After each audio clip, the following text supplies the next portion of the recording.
Assalamualaikum warahmatullahi wabarakatuh.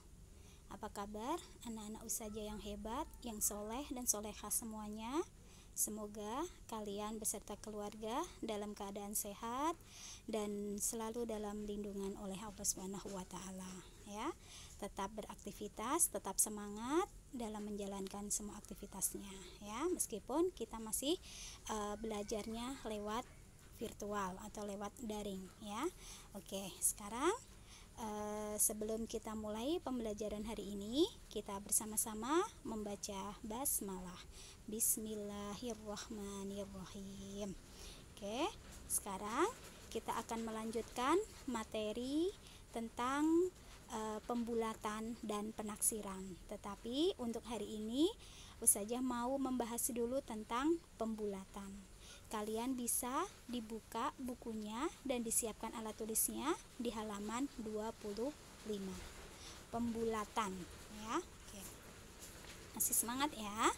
Nah, tujuan dari pembelajaran ini adalah yang pertama, mampu menjelaskan dan melakukan pembulatan dari jumlah selisih hasil bagi dan hasil kali dua bilangan cacah maupun pecahan. Yang kedua, menyelesaikan masalah pembulatan dari jumlah selisih hasil kali dan hasil bagi dari bilangan cacah maupun pecahan tersebut, ya. Oke, sudah siap bukunya? Dibuka di halaman 25 ya. Oke, yang pertama, pembulatan pecahan ke bilangan cacah terdekat. Pecahan di sini yang dimaksud nanti adalah pecahan biasa dan pecahan campuran. Nah, kita bahas dulu pembulatan itu sebenarnya apa sih ya? Nah, pembulatan adalah kegiatan mengubah suatu bilangan menjadi lebih sederhana. Oke. Yang pertama, pembulatan pecahan biasa dan pecahan campuran. Pembulatan pecahan biasa dan pecahan campuran memenuhi atau harus memenuhi beberapa aturan ya. Yang pertama yaitu pecahan tersebut lebih kecil dari 1/2 atau lebih kecil dari setengah dibulatkan ke bilangan cacah di bawahnya, ya. Jika pecahan biasa atau pecahan campuran tersebut jika lebih kecil dari 1/2 itu dibulatkan ke bawahnya. Yang kedua, pecahan tersebut lebih besar dari 1/2 atau lebih besar dari setengah dibulatkan ke bilangan cacah di atasnya. Dan yang ketiga, pecahan 1/2 ya, pecahannya pas di 1/2 atau setengah, nah dibulatkan ke atasnya, ya, dibulatkan ke atasnya. Jadi ada 3 syarat ya untuk menentukan pembulatan di dalam pecahan biasa atau pecahan campuran, ya. Diingat, kalau lebih dari 1/2 berarti dibulatkan ke bilangan cacah di atasnya. Kalau kurang dari 1/2 pecahan tersebut jadi dibulatkan ke bawahnya, dan jika pecahan tersebut pas di 1/2 atau setengah itu dibulatkan ke atasnya. Sebagai contohnya, bulatkan pecahan berikut ke bilangan cacah terdekat. Yang pertama, 3/4. Ya, bilangan 3/4 itu lebih kecil atau lebih besar dari 1/2. Nah, kita bisa menggunakan untuk merubah atau untuk mengetahui lebih kecil atau lebih besar dari 1/2 itu bisa, pecahan tersebut bisa dirubah ke dalam bentuk desimal atau kita bisa menggunakan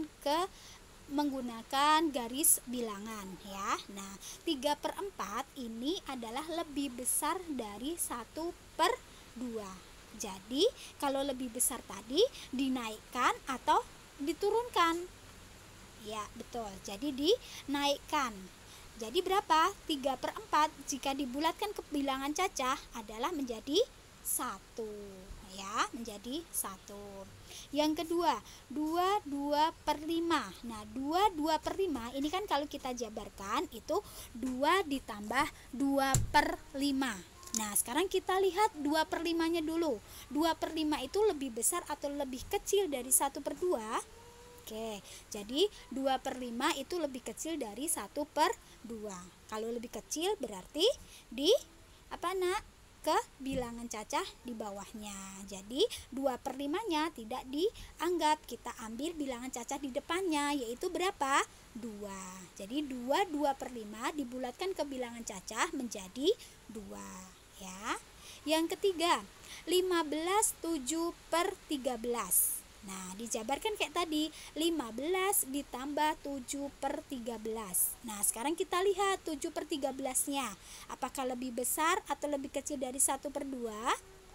Ya, 7/13 itu lebih besar dari 1/2. Kalau lebih besar berarti dinaikkan, ya, dinaikkan.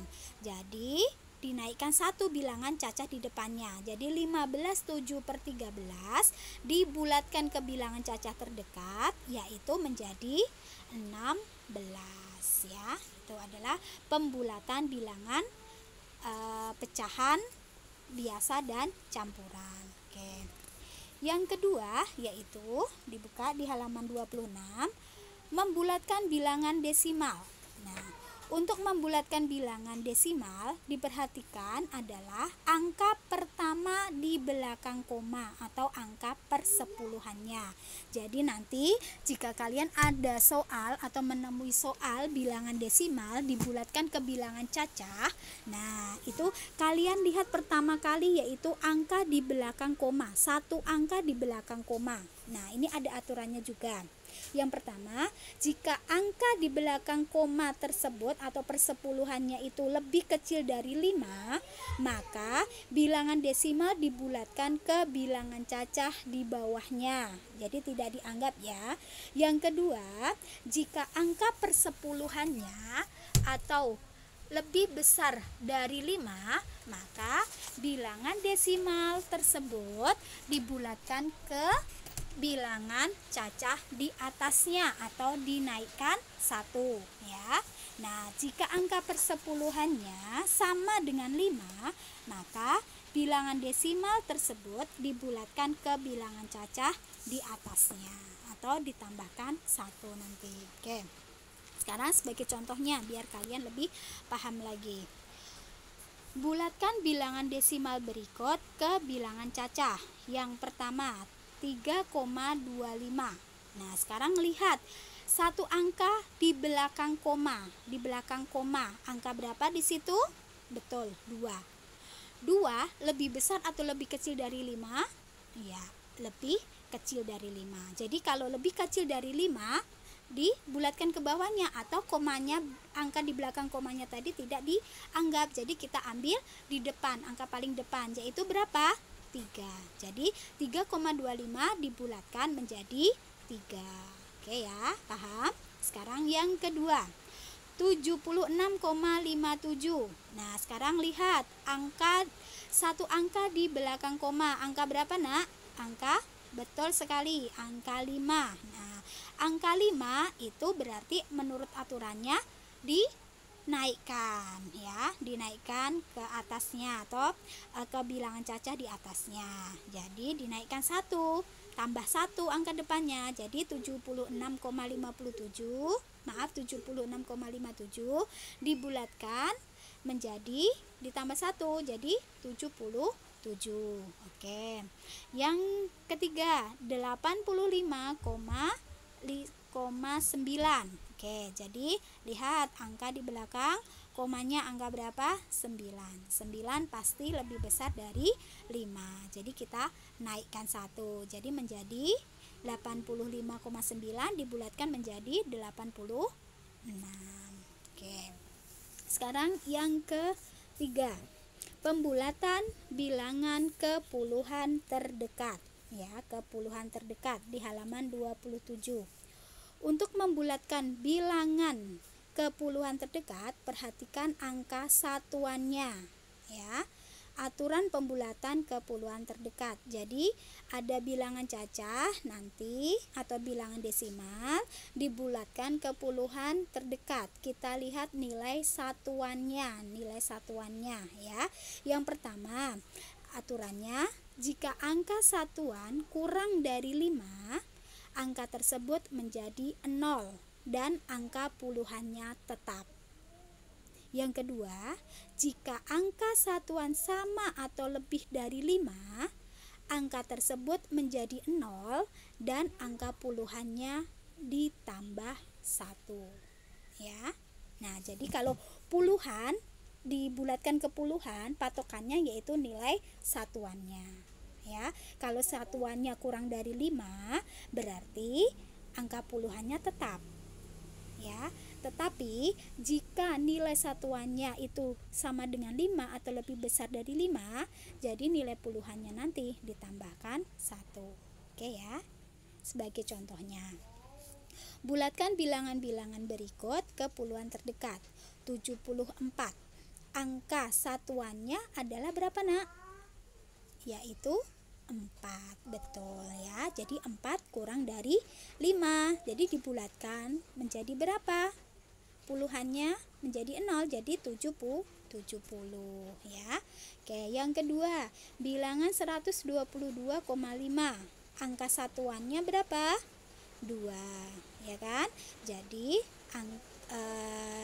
bilangan 122,5 dibulatkan menjadi 120 ya, berubah menjadi 0 angka puluhannya. Oke. Yang ketiga yaitu bilangan 1089. Angka satuannya adalah berapa? Angka satuan yang paling belakang berapa? 9.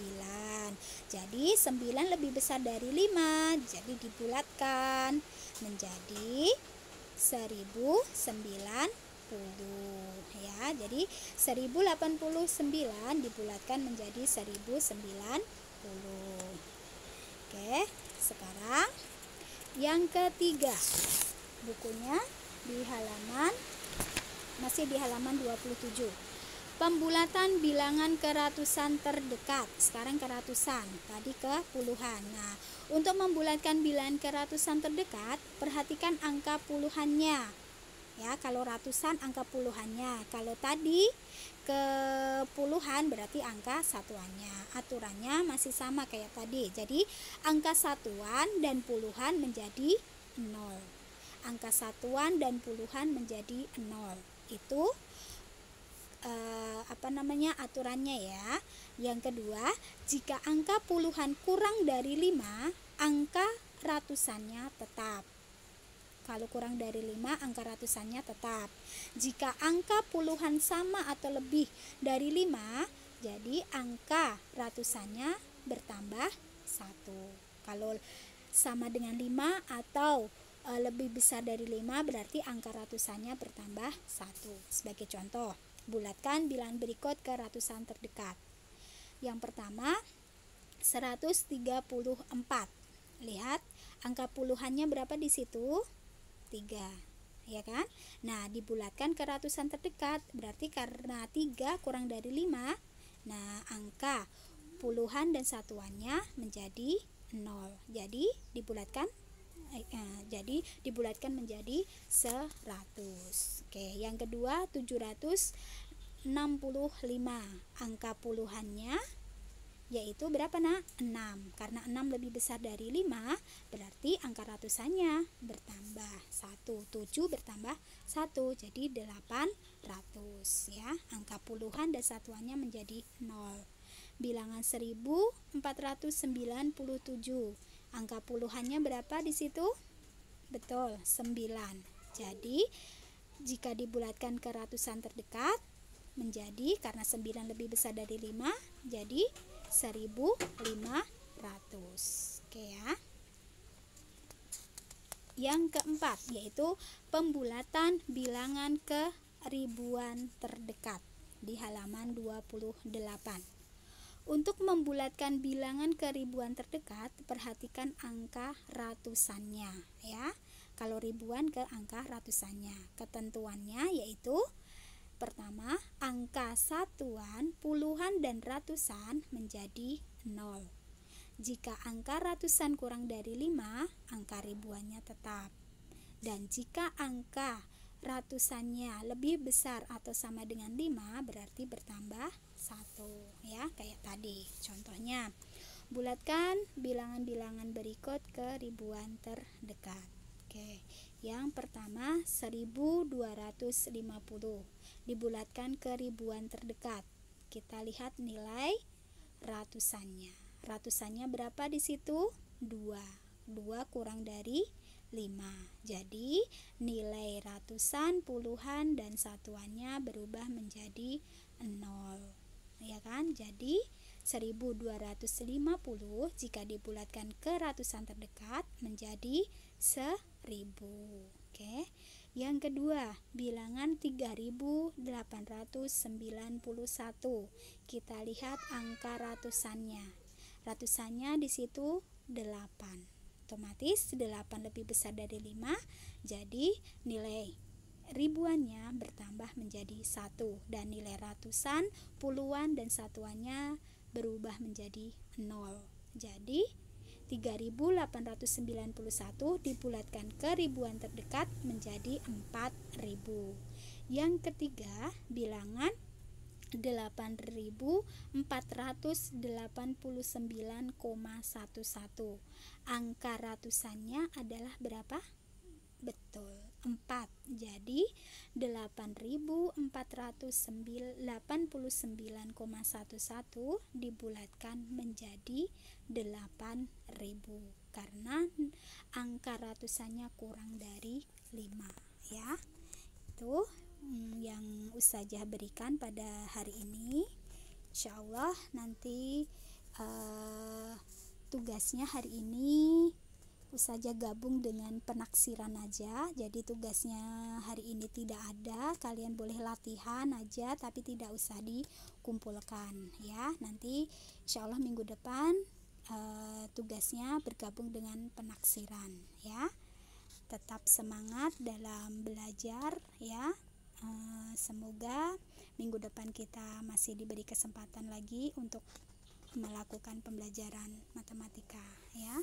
Oke, mohon maaf apabila banyak kesalahan dalam menyampaikan materi hari ini. Oke, sebelum kita akhirin pembelajaran hari ini, kita bersama-sama membaca hamdalah. Alhamdulillahirabbil alamin. Assalamualaikum warahmatullahi wabarakatuh.